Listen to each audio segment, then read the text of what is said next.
আছে আমি ভাবিছো একেটা চকীতে হিমন্ত বিশ্ব শৰ্মাক বহুৱাম অতুল বৰাক বহুৱাম আৰু বদৰুদ্দিন আজমল সাহেবক বহুৱাম আৰু এনেকৈ গামোচাৰে বান্ধি দিম বান্ধি আমি সব যিমান অপজিশন পাৰ্টি আছো সবে লগ লাগি এনেকে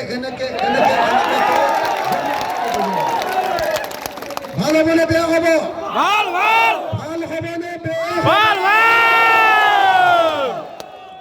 মই একদম স্পষ্টকে ক'বলৈ আহিছো এটাই বাৰ্তা পাইছো ব্ৰহ্মপুত্ৰ উপত্যকাৰ পৰা যে ব্ৰহ্মপুত্ৰ উপত্যকাৰ মানুহ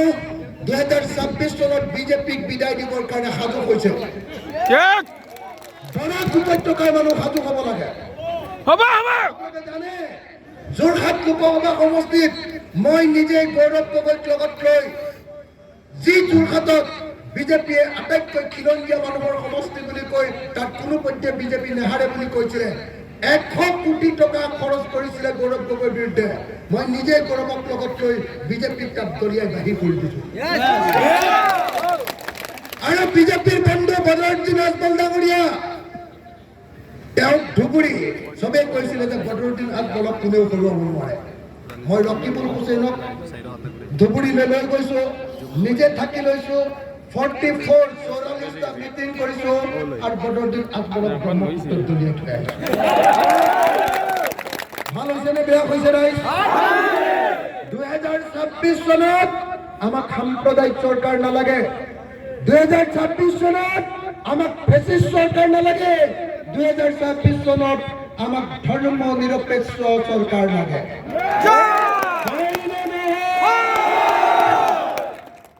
মই বিজেপিৰ মাজে মাজে সুধো তোমালোকে বোলে হিন্দুক বৰ ভাল পোৱা মুছলমানক বোলে খুব বেয়া পোৱা মই শুনিছো যে তোমালোকে মুছলমানক বেয়া পোৱা ঠিক আছে মুছলমানৰ কাৰণে পেট্ৰলৰ দাম 100 টকা কৰিছা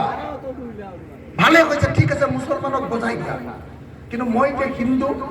মোৰ কাৰণে পেট্ৰলৰ দাম কিয় আগৰ নিচিনাকে তোমালোকে 34 টকা 34ত নিদিয়া কথাটো বুজি পাইছানে নাই কথাটো বুজি পাইছেনে নাই আৰে মুখেৰে মুছলমানক গালি পৰে মুখেৰে কয় যে মুছলমানে দেশখন খালে কিন্তু যেতিয়া পেটত লাট দিয়ে তেতিয়া মুছলমানকো দিয়ে হিন্দুকো দিয়ে খ্ৰীষ্টানকো দিয়ে সকলো জাতিৰ মানুহকে বিজেপিয়ে পেটত লাট দিয়ে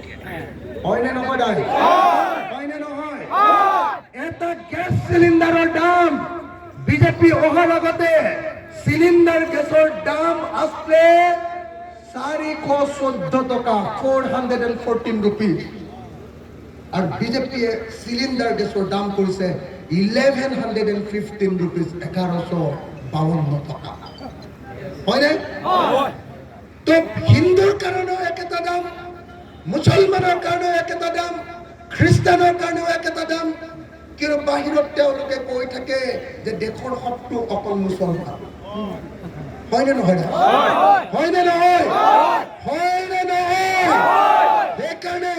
বস্তুৰ মূল্য বৃদ্ধিৰে বস্তুৰ দাম বৃদ্ধিৰে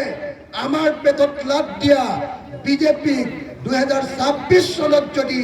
হৰুৱাব নোৱাৰো তেতিয়াহ'লে মই ঘৰলৈ উভতি নাযাওঁ সেইকাৰণে পৰ্যায়ত সংকল্প লৈছো শপত খাই